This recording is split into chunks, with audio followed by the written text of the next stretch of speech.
Assalamualaikum warahmatullahi wabarakatuh.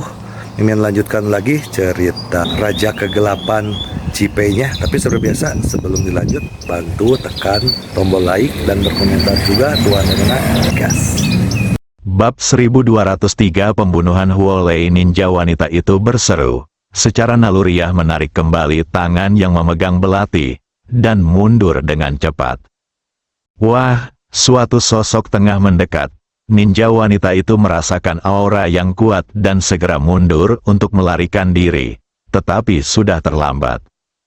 Patah, terdengar suara keras tulang patah, dan tangan kanan ninja wanita yang memegang belati patah. Ah! Ninja wanita itu berteriak kesakitan dan secara naluriah melangkah mundur, menyerang orang di depannya dengan tangannya yang lain. Hanya patah. Suara patah tulang kembali terdengar dan kaki kanan ninja wanita itu terasa seperti ditabrak kereta api yang melaju kencang. Rasa sakitnya parah dan patahnya tiba-tiba. Ledakan, ninja wanita itu terjatuh dengan keras ke tanah. Dia tergeletak di tanah, berguling-guling dan berteriak sedih. Pada saat ini, Seng Lingyun telah melihat dengan jelas bahwa orang yang datang adalah sekretarisnya Xiao Yu. Dia terkejut dan tercengang. Dia tidak menyangka Xiao Yu yang biasanya lemah bisa menguasai ilmu bela diri dan begitu hebatnya. Tetapi dia segera menyadari bahwa orang ini pastilah seseorang yang diatur khusus oleh ibunya Xiao Hongyan. Kalau tidak, dia tidak akan berada di sisinya untuk melindunginya. Xiao Yu, apa yang harus kita lakukan? Panggil Ji Fei segera. Satsuki telah melangkah maju dan mencengkeram ninja wanita itu, memukul rahangnya agar dia tidak bisa bunuh diri dengan meminum racun. Seng Lingyun buru-buru menelepon Ji Fei, tetapi salurannya sedang sibuk. Dia sangat cemas dan menelepon Li Ruoxi, tetapi tidak ada yang menjawab. Di sisi lain, Ji Fei baru saja membujuk Li Ruoxi untuk tidur dan mematikan teleponnya. Dan sekarang dia menjawab panggilan Xiao Hongyan. Ji Fei, apakah kamu masih seorang pria? Xiao Hongyan membuka mulutnya dan bertanya dengan marah. Ji Fei tertegun. Matanya penuh rasa ingin tahu. Apakah dia begitu marah karena dia belum mendorong Seng Lingyun? Sambil menahan rasa ingin tahu, aku bertanya, ada apa? Ada apa? Beraninya kau menanyakan hal ini padaku? Ketika Xiao Hongyan mendengar pertanyaan ini, dia langsung meledak. Meskipun ninja wanita itu masuk secara diam-diam tadi, dia tidak tahu bahwa mereka telah dikendalikan oleh Gerbang Merah ketika mereka tiba di kota Ningjiang. Itulah sebabnya Xiao Yu segera datang ketika dia hendak menyerang Seng Lingyun. Alasan mengapa Seng Lingyun masih terluka adalah karena Xiao Hongyan sengaja mengatur agar Xiao Yu berjalan lebih lambat untuk membuat Ji Fei merasa tertekan. Namun Ji Fei malah semakin bingung dan sedikit kesal saat menghadapi omelan itu. Li Ruoxi tertidur. Kalau ada yang ingin kau katakan, cepat katakan padaku. Kalau tidak aku akan menutup telepon. Istrimu Seng Lingyun hampir terbunuh, bagaimana mungkin kau tidak tahu? Xiao Hongyan dengan marah menyatakan alasannya. Kapan itu terjadi? Ji Fei terkejut dan langsung meninggikan suaranya. Tentu saja istrimu ada di perusahaan sekarang. Seseorang pergi ke perusahaan untuk membunuhnya dan dia sudah terluka. Xiao Hongyan melanjutkan. Brengsek, Ji Fei mengumpat, aku tahu. Dia menutup telepon dan berlari untuk membangunkan Li Ruoxi. Xiao Hongyan mendengarkan bunyi bip di telepon dan menatap Zhao Mengchen di sebelahnya. Ji Fei tidak membantahku bahwa Seng Lingyun adalah istrinya. Zhao Mengchen mengangguk dengan senyum di wajahnya yang cantik. Bagus sekali, jika dia mengakuinya. Itu berarti dia telah menerima Seng Lingyun di dalam hatinya. Selama dia menerimanya, akan ada harapan bagi putri angkatku, Huolei. Haha, kedua wanita itu tertawa jahat. Kasihan Ji Fei. Hatinya kini dipenuhi perhatian dan kepedulian terhadap Seng Lingyun. sementara Xiao Hongyan dan Zhao Mengchen di sisi lain mengolok-oloknya.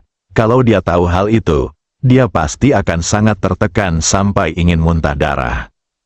Terutama ibunya, Zhao Mengchen, yang ingin memiliki ayahnya sendirian, tetapi meminta putranya untuk mencari cara untuk memiliki lebih banyak wanita. Ji Fei baru saja kembali ke kamar Li Ruoxi ketika Seng Lingyun menelepon lagi. Bagaimana situasinya? Orang yang menjawab panggilan itu segera bertanya. Ji Fei, apakah kamu tahu? Seng Lingyun bertanya dengan rasa ingin tahu. Xiao Hongyan bilang padaku, aku akan membawa Ruoxi ke tempatmu sekarang juga. Seng Lingyun merasa hangat di hatinya. Sekretaris Xiao Yu adalah orang yang diatur ibuku untuk melindungiku. Untungnya, aku hanya terluka ringan. Tunggu aku. Ji Fei merasa lega. Dia menutup telepon dan berlari untuk membangunkan Li Ruoxi. Ketika Li Ruoxi mendengar ada yang ingin membunuh Seng Lingyun, dia pun segera mengenakan pakaiannya dan pergi keluar bersama Ji Fei. Ji Fei keluar dari villa, berjalan sebentar, lalu memutar setir dan melaju menuju Chen Fei Group milik Huolei. Sayang, kita salah arah, Li Ruoxi mengingatkan dengan cepat. Seng Lingyun sedang dilindungi sekarang. Aku khawatir seseorang mungkin mencoba membunuh Huolei juga. Mari kita jemput dia terlebih dahulu. Li Ruoxi tiba-tiba menyadarinya, dan ekspresi khawatir muncul di wajahnya. Kamu masih sangat bijaksana. Dia menelepon Huolei untuk mengingatkannya, tetapi teleponnya dimatikan. Ji Fei mempercepat lajunya dan melaju ke Chen Fei Group. Pada saat ini, sebuah pertemuan sedang diadakan di ruang konferensi Chen Fei Group. Huolei sedang menyebarkan karya terbarunya. Dia pernah keluar bersama Ji Fei beberapa waktu lalu, dan urusan perusahaan semuanya diurus oleh sekretarisnya.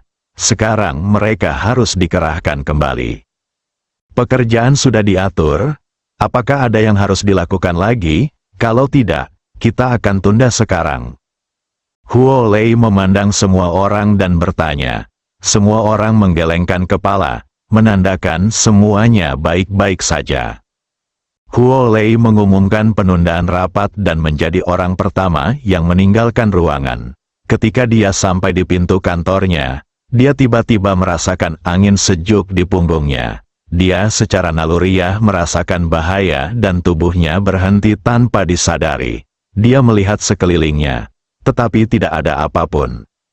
Saat dia tengah menimbang-nimbang apakah akan terus melangkah maju, sebuah bayangan hitam menyambar dari samping dan belati di tangannya menebas ke arah tenggorokan Huolei. Huolei secara naluriah menghindar ke belakang, tetapi sepatu hak tingginya kehilangan keseimbangan dan tubuhnya terjatuh ke belakang. Belati di tangan bayangan hitam itu menebas ke udara. Tetapi bayangan itu bereaksi cepat dan mengubah arah belati di tangannya dan menusuk ke arah jantung Huolei. Melihat bahwa dia tidak bisa menghindarinya, Huolei menunjukkan keputusasaan di matanya. Pada saat ini, tiba-tiba angin kencang datang dari ujung koridor seperti gelombang pasang, dan tubuh bayangan hitam itu tampaknya tertiup seperti daun, dan belati yang telah mencapai jantung Huolei semakin menjauh. Dan tubuh Huolei yang hendak jatuh, seolah tertopang oleh angin dan tidak jatuh lebih jauh. Suara mendesing, Ji Fei datang ke Huolei seperti meteor. Huolei yang baru saja berdiri pun dipeluknya, tidak apa-apa. Saat Huolei merasakan pelukan Ji Fei dan mendengar suara Ji Fei, seluruh tubuhnya dipenuhi kebahagiaan, bahkan cinta. Bayangan hitam itu melihat bahwa itu adalah Ji Fei dan berbalik untuk melarikan diri. Hanya tubuhnya seakan membeku dan dia tidak dapat melarikan diri lagi. Pada saat ini, tangan kanan Ji Fei telah meraih punggungnya dan mengangkatnya seperti seekor ayam. Kamu dari keluarga Pingcuan, kan? Bayangan hitam itu tertegun, bunuh aku. Dia menusuk Ji Fei dengan belati di punggung tangannya. Ji Fei menoleh sedikit untuk menghindari belati itu. Kemarahan mulai membuncah di wajahnya. Kau cari kematian. Patah, terdengar suara tulang patah. Lengan bayangan hitam itu patah. Lalu teriakan terdengar di seluruh gedung. Huo Lei, ayo berangkat. Ji Fei menyeret bayangan gelap itu dan berjalan menuruni tangga bersama kedua wanita itu. Ketika para karyawan Chen Fei Group melihat ini, mereka semua minggir, dengan ekspresi terkejut dan heran di wajah mereka.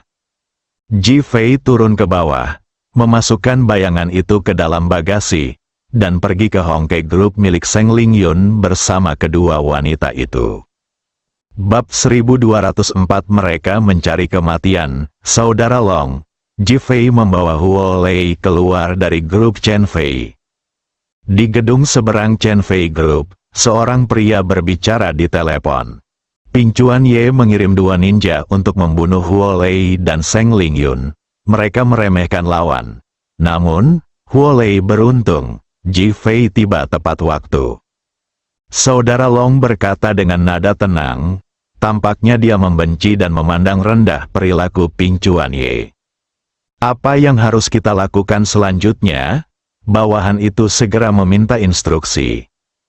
Dia menyebabkan kecelakaan mobil dan menewaskan Ji Fei dalam perjalanan. Oke, ingat, kesempatanmu hanya 1 kali. Jika kamu tidak terbunuh, segera kabur. Tujuan kita adalah memancing di air yang bermasalah dan membuat Ji Fei semakin membenci Ping Chuan Ye dan ninja lainnya. Pada akhirnya, kita akan melampiaskan amarah kita kepada mereka bersama-sama, yang tentu saja akan mengarah pada Chen Yibao milik Ling Kongsu dan yang lainnya. Jernih, setelah saudara Long menutup telepon, orang yang menelepon segera mulai membuat pengaturan. Tak lama kemudian, sebuah truk besar bersiap mencegat Ji Fei di tengah perjalanannya menuju Hongke Group. Di dalam mobil Ji Fei, Huo Lei baru saja menenangkan diri. Ji Fei, bagaimana kalian bisa datang secara kebetulan seperti ini? Memikirkan kembali kejadian tadi, jika Ji Fei tidak datang, dia pasti sudah kehilangan nyawanya. Huo Lei tidak dapat menahan diri untuk bertanya. Seng Lingyun terbunuh dan terluka. Aku khawatir kau dalam bahaya, jadi aku datang menjemputmu terlebih dahulu. Aku tidak menyangka akan tiba di waktu yang tepat. Kata Ji Fei sambil mengemudi. Apakah Lingyun baik-baik saja? Holly bertanya dengan cemas. Li Ruoxi, yang duduk di kursi kopilot, menoleh ke arah Huo Lei. Tidak apa-apa, saya baru saja melihat di WeChat bahwa itu hanya luka tusuk di lengan, tidak serius. Bagus, siapa orang-orang ini? Huo Lei menatap Ji Fei. Apakah mereka orang-orang dari yang Guo Ping Chuan Hao terakhir kali? Dia mendengar pertanyaan Ji Fei dan bergegas untuk memverifikasinya. Saya curiga itu adalah seseorang yang dikirim oleh ayah Hiroshi Hirakawa. Hiroshi Hirakawa. Ada tatapan tajam di mata Ji Fei. Dia sekarang ingin menunggu Oda Miki, Anzai Rika dan Kawashima Keiko kembali dengan Feng Huang, dan kemudian membiarkan ketiga wanita itu kembali untuk berurusan dengan Hirakawa Ye. Dia tidak ingin berurusan dengan Ping Chuan Ye sendiri dan bersikap meremehkan. Ketika Huo Lei mendengar bahwa itu adalah Ping Chuan Ye, dia teringat pada apa yang dikatakan Oda Miki dan yang lainnya, dan dia menjadi sangat khawatir. Mobil itu menjadi sunyi. Ji Fei berkonsentrasi pada mengemudi. Tepat saat dia hendak mencapai Hongke Group dan persimpangan terakhir, kebetulan ada lampu lalu lintas. Lampu di sisinya berwarna hijau, dan lampu di sisi lainnya berwarna merah. Ji Fei menyalakan mobil dan melaju menuju gerbang Hongke Group. Di sisi kanan mobil, ada truk merah besar menunggu lampu merah. Tepat ketika mobil Ji Fei mulai melaju, truk besar itu tiba-tiba menyala tanpa peringatan dan melaju ke arah mobil Ji Fei. Ji Fei, hati-hati. Li Ruoxi kebetulan menoleh untuk melihat keluar jendela dan melihat truk itu menabrak ke arahnya. Dia tidak dapat menahan diri untuk berteriak keras. Ji Fei sudah menyadarinya saat ini. Jadi dia tiba-tiba menginjak pedal gas dan mempercepat laju mobilnya. Bagian belakang mobil bergesekan ringan dengan bagian kanan depan truk. Berguncang 2 kali dan melaju kencang tanpa terbalik. Truk itu terhempas ke udara dan kehilangan kendali. Ledakan, mobil di belakang Ji-Fei terbanting dan terbalik di tanah, dan seluruh pemandangan langsung lumpuh. Menangis, berantakan. Mobil Ji-Fei sudah berhenti di depan Hongke Group. Dia melihat truk di belakangnya melalui kaca spion, dan luapan amarah membuncah dalam hatinya. Ping Chuan Ye, kamu sedang mencari kematian. Secara naluriah dia mengira itu adalah anak buah Ping Chuan Ye. Ayo kita pergi menemui Ling Yun dulu. Li Ruoxi mengangkat tangannya dan menepuk lengan Ji-Fei untuk membujuknya. Ji-Fei menahan amarahnya dan melaju ke grup Hongke. Pada saat ini, Seng Ling Yun yang berada di lantai atas mendengar bahwa telah terjadi kecelakaan lalu lintas di pintu dan dengan cemas melihat keluar jendela. Ketika dia melihat Ji-Fei masuk, dia langsung turun dan menemui Ji-Fei dan yang lainnya di lobi. Ji-Fei melihat lengan kanan Seng Ling Yun yang putih bersih terbalut perban dan wajahnya sesekali menampakkan kesakitan. Ia pun merasa tertekan. Bagaimana lukanya? Itu hanya luka kecil, jauh dari jantung, tidak akan membunuhmu. Seng Ling Yun mengatakan ini dengan cara yang ringan dan lucu. Li Ruoxi dan Huo Lei berjalan mendekat dan meraih tangan Seng Ling Yun. Aku senang kamu baik-baik saja. Apakah kecelakaan mobil di luar itu ditujukan kepadamu? Seng Ling Yun menatap Ji-Fei dan bertanya. Ji-Fei mengangguk, itu ditujukan pada kita. Siapa mereka? Apakah ini ninja? Aku curiga dia dikirim oleh Ping Chuan Ye. Malam Hirakawa, ayah Hiroshi Hirakawa dan Hirakawa Yu pasti sangat membenciku karena aku telah membunuh kedua putranya. Seng Ling Yun mengangguk untuk menunjukkan bahwa dia mengerti. Ayo naik ke atas dan aku akan memeriksa lukamu. Ji-Fei berjalan menuju lift. Seng Ling Yun mengangguk, dan mereka berempat naik ke atas. Sesampainya di kantor Seng Ling Yun, Ji-Fei membuka perban dan melihat luka pisau sedalam 3 cm. Untungnya tulangnya tidak terluka. Diam-diam dia gembira dalam hatinya. Tetapi wajahnya menampakkan kepedihan hati. Tidak apa-apa, aku tidak merasakan sakit. Seng Ling Yun khawatir Ji-Fei akan marah. Jadi dia tetap berbicara dengan acuh tak acuh. Ji-Fei memegang lengan Seng Ling Yun, dengan tangannya sekitar 1 cm dari luka. Tanpa menyentuhnya, dia membelainya maju mundur dengan lembut. Aliran kekuatan internal memasuki luka Seng Ling Yun. Seng Ling Yun merasa seolah-olah ada jarum dan benang yang menjahit lukanya bolak-balik. Sakitnya berkurang dan dia merasa jauh lebih nyaman. Huo Lei dan Li Ruoxi menonton dengan tenang, tidak berani berbicara. Sekitar setengah jam kemudian, luka Seng Ling Yun telah berkeropeng dan sudah lebih dari setengah sembuh. Meskipun masih sedikit sakit, memikirkan pengobatan Ji-Fei membuat hatinya terasa manis. Seolah rasa sakit itu sudah tidak ada lagi. Terima kasih, Seng Ling Yun menatap Ji-Fei yang dahinya sedikit berkeringat, dan berkata dengan penuh rasa terima kasih. Bagus, setelah Ji-Fei selesai berbicara, dia mengambil handuk gantung dan menyeka keringat di wajahnya. Masih ada aroma Seng Ling Yun di sana. Tetapi dia tidak peduli. Li Ruoxi pura-pura tidak melihatnya. Seng Ling Yun sangat gembira. Ji-Fei mengeluarkan ponselnya, mencari nomor Chen Gu, dan meneleponnya secara langsung. Setelah kembali kali ini, dia belum menghubungi Chen Gu, dan Chen Gu juga belum menghubunginya. Setelah apa yang terjadi hari ini, dia ingin mencari alamat orang-orang Ping Chuan Ye dari Chen Gu. Panggilannya tersambung, namun tidak seorang pun menjawab. Ji-Fei sedikit mengernyit, dengan ekspresi tidak senang di wajahnya. Sebagai kepala cabang Ningjiang di Longtang, Chen Gu seharusnya selalu berada di dekatku, Tidaklah normal jika dia tidak datang menemuiku saat aku kembali. Merupakan suatu kelalaian tugas jika tidak melaporkan kedatangan Ping Chuan Ye. Sekarang tidak seorang pun menjawab teleponnya, yang membuatnya marah. Ji Fei menelepon lagi dan akhirnya tersambung. Tetapi yang menjawab adalah seorang wanita. "Halo, siapa ini?" Suaranya tegang dan waspada. "Di mana Chen Gu?" Biarkan dia menjawab telepon. Ketika Ji Fei mendengar suara wanita itu, dia merasa sedikit tidak senang, mengira mereka sedang bercinta. "Siapa kamu bagi Chen Gu?